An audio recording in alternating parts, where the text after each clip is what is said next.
my name is Bernhard Schafer, but as I assume that nobody of you is speaking German, or only a few of you, I'm going to speak in English. As I said, my name is Bernhard Schafer. I'm part of the DCL Global Wines and Spirits and Cigar Committee, the global chapter of Germany. And some people say that I have a certain knowledge in spirits. To be a bit more precise, I'd like to introduce me. I'm writing about spirits in Germany. I wrote books on whiskey, on gin and rum, and I also consult companies how to make products better or how to improve their products or which new things they should develop. The same with brands, and I teach consumers how to drink responsibly, so more quality, less quantity, all these things. And I also sample spirits on professional basis since 1997. I started with the International Wine and Spirit competition, and now I'm globally on my way sampling spirits in different countries of the world, being part of different competitions. In India, for example, or in South Africa, in Germany, in America, in the United Kingdom, Switzerland, Austria, all these, and France. So that's basically what I do. And I have also the honor to be a member of the Gin Guild in London, and I also have the honor to be a so-called Keeper of the Quaich, which is an industry body which was started in 1988 by the Scottish whisky industry to promote those people who have done something for whiskey, for Scottish whisky. And some people which are into whiskey would like to know how is it possible to become a keeper of the Quaich. So those people who are interested in American whiskey or Canadian or Irish whiskey, I have to disappoint you. This is only for Scottish whiskey. Not only single malt, also blended Scotch. So what do you have to do yourself if you want to become a keeper? That means at least you have to do something for 5 years for the promotion and forthcoming development or sales of Scottish whiskey. But that's not all. You have to have a major position in your company you're working for, or maybe your own company. That's the next thing. The other thing is you have to have two keepers who think you are worth to become a keeper. So that's the next difficulty, to find two people who would promote you. And then, that's not all, then the management committee of the Keepers of the Quaich have to approve that. And if that is the case, you may become a keeper, which is a quite nice thing because keepers are meeting twice a year in April and October in Scotland, in Blair Castle, which is a very nice white castle, where there's a Duke of Atholl and he has his own private army. So when you're coming, there's a red carpet and the little army is standing there with bagpipe and guns and things like that. So I'm a keeper. I became a keeper in 1996. And there's one higher rank, which is called Master of the Quaich. And to become a Master of the Quaich, first, of course, you have to be a keeper. And then you have to do 10 more years something for the advancement of Scotch whisky industry, so altogether 15 years. Again, you need two people who would promote you, and again, the management committee has to approve. And as we say in German, for becoming a master, the air is getting a little bit thinner. So there are not so many masters, around 10% keepers. I think we have about 2,500 in the whole of the world. So there are keepers in India, there are keepers in South America, there are keepers in America, in Europe, of course, and in Asia, and in Australia. So we have keepers everywhere in the world, and so these are all men and women who have had a certain impact on the advancement of Scottish whisky. And, well, I'm very proud to be one of them, to be honest. And it's also always very nice when there's the Keeper's Banquet. We always have a guest of honor. And when I became a keeper in 1996, I was really lucky because the guest of honor was His Royal Highness Prince Charles. And he was a very funny chap, to be honest. Okay, that's about the keepers. I was asked, what are the latest trends in the world of whiskey and whiskey? Whiskey and whiskey means Scottish whiskey, written without an E, and American whiskey, for example, written with an E. So a lot of things are happening in the world of whiskey. Whiskey was always a popular drink. In the beginning, let's say in the 60s, whiskey was mainly blended Scotch whiskey, and then slowly, the demand for single malt developed. And nowadays, well, single malt is a big thing, blended Scotch is a big thing as well. And in recent years, for example, the Irish whiskey popped up in the world. There were only a few brands, but nowadays we have around about, I think, 30 distilleries coming up, or different brands. So Irish whiskey, for example, is one of the moving things in the world of whiskey. And as Scottish whiskey became more popular and Irish whiskey becomes more popular, also other countries are developing because producers see a market, how to sell things. And so Canadian whiskey, for example, they developed a lot in the last 5 years, which was usually in the world known and only with two brands, with Canadian Club or Crown Royal. And now they have smaller distilleries. In the US, we have a big movement of so-called craft distillers. Craft distillers are small entrepreneurs, maybe with a small still, and making only about 5,000 liters per year or 100 casks or so on. So this is also something which is very interesting because you have a lot of diversity. So for a consumer, it's very interesting. You don't have to drink only a blended Scotch, but you have a selection of many whiskies.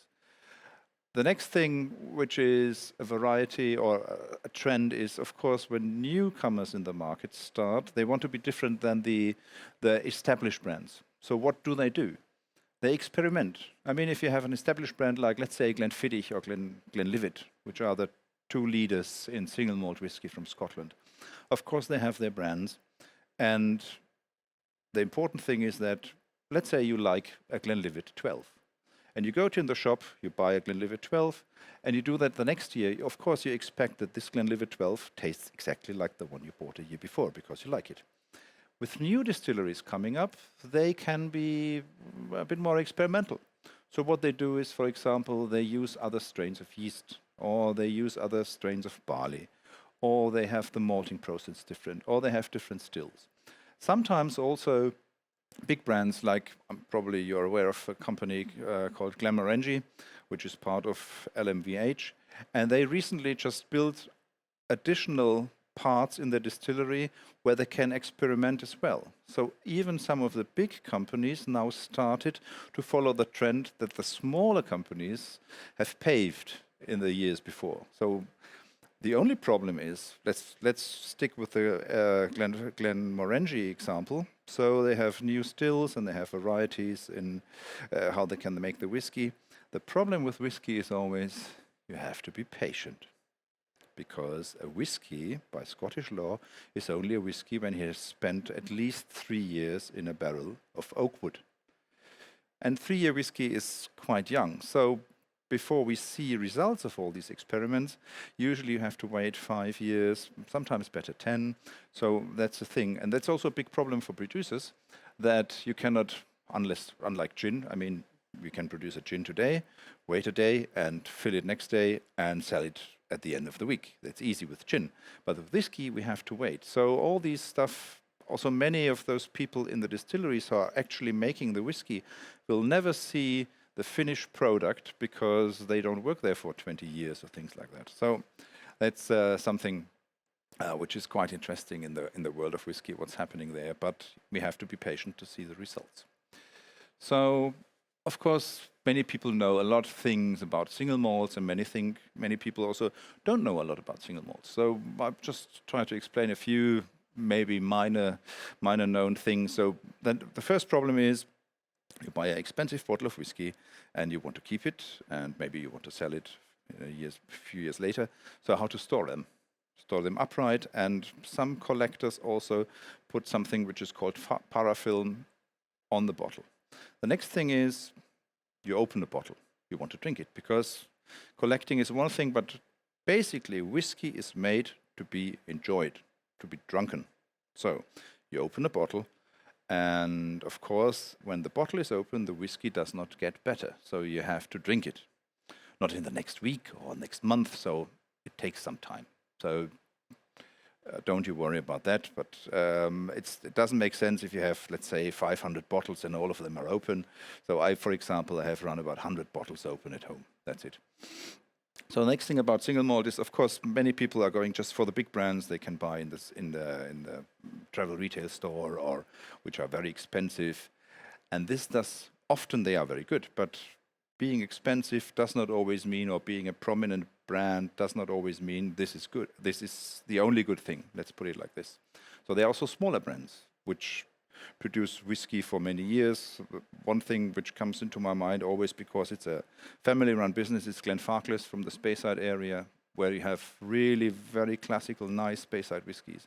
Or some other things which are interesting are new distilleries like Ardnamurchen. They recently brought bottles on the market. They waited some years. Or another new distillery in Edinburgh is called Holyrood.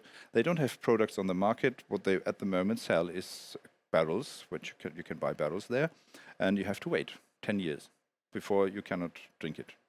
And the other thing which is not really known to, oh, well, it is known, but maybe not so much, is, okay, you have a prominent brand of a single malt. You can buy the original bottling from the distillery, and also there are some independent bottlers in Scotland. So companies like Douglas Lang or Gordon and MacPhail, they, for example, bought a prominent whiskey 10 years ago, and then they're selling the bottles after 10 years of maturation, so you have a variety. That's something which is unique to single malt. You don't find this in cognac, for example. You slowly find this in rum. You don't find this in gin or brandies and things like that. So that you have a big variety of a single brand of whiskey with the distillery bottlings and with the independent bottlers. And this makes the thing very, how to say that, it's quite interesting, and it's fun to taste them, you know. So what next? Another problem which the whiskey industry has, and what people often don't think of, is that, I don't know what your business is, but when you're producing whiskey, you're not producing for the next day. You're not producing for the next year.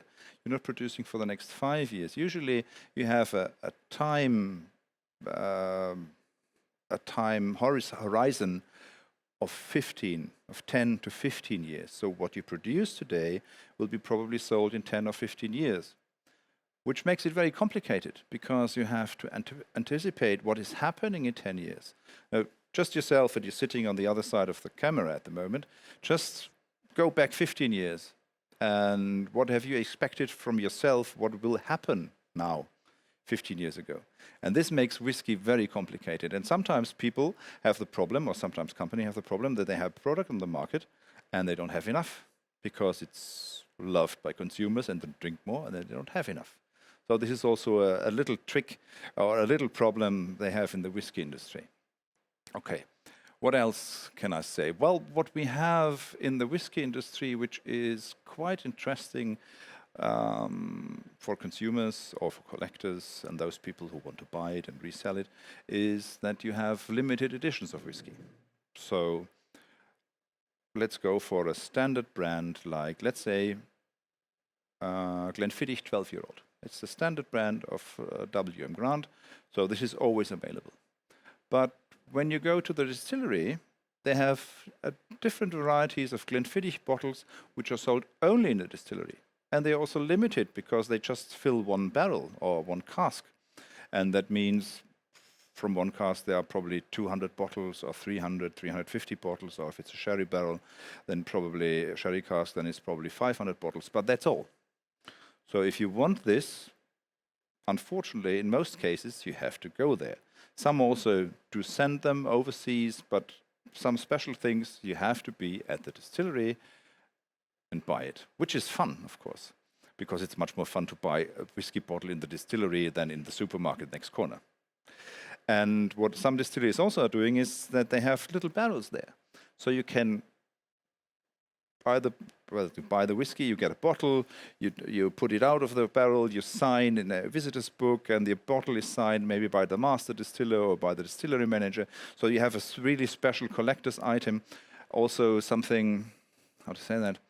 I mean, when you know these people, and when you are there in Scotland, of course, it's very impressive.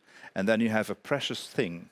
It's not necessarily very expensive, but it is something which only you have. And this is a thing which I personally like. And the first company who started with that was basically, if I'm not totally wrong, was Aberlour. They had 2 different barrels, and nowadays many distilleries followed that and have 1 or 2 barrels of special things. And if they're gone, they're gone. That's the next thing. So basically, what you have to do, if you like that, you have to be in Scotland every year and visit some of these distilleries.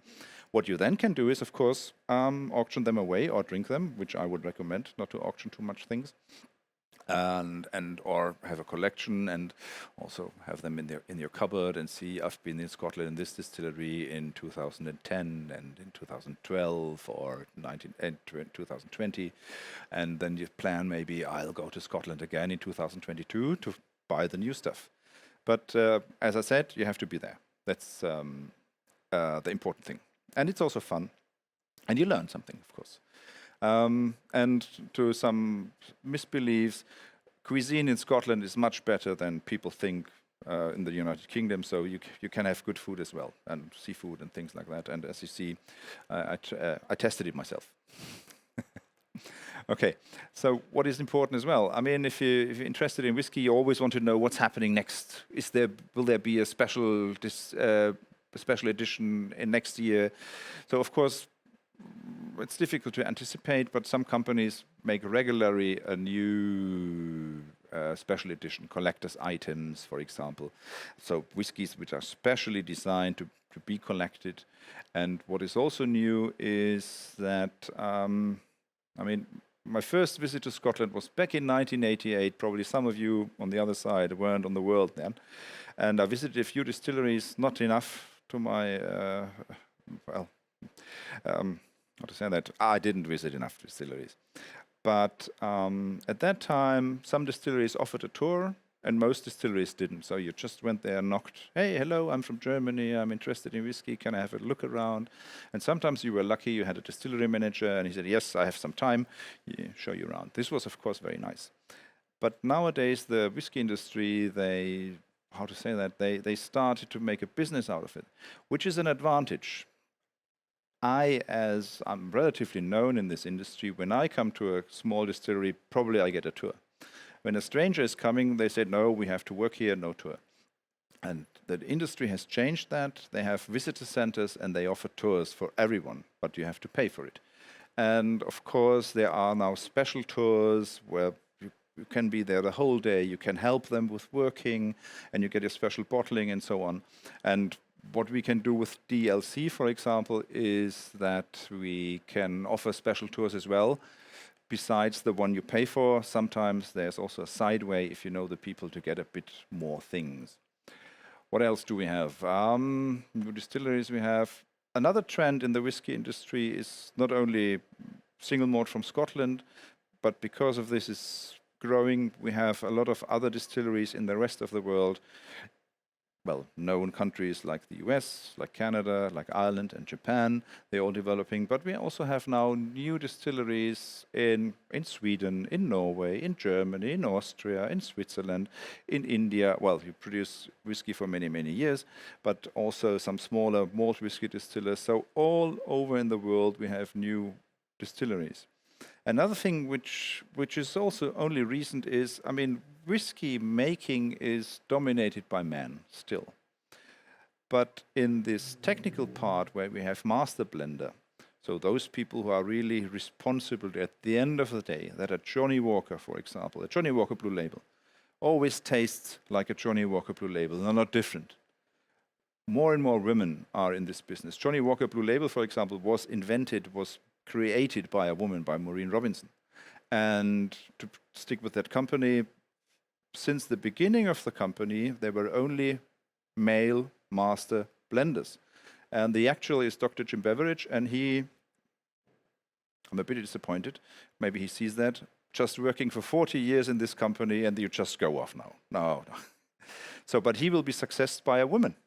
And we have other bigger companies, they have now female master blenders. Macallan, for example, the Edring Group, they have a female master blender. The Bacardi Group with Dewars as their blended scotch have a female master blender. So we have more and more women, which is very good because women in general have a better ability to smell than men. So it will be a good thing for whiskey.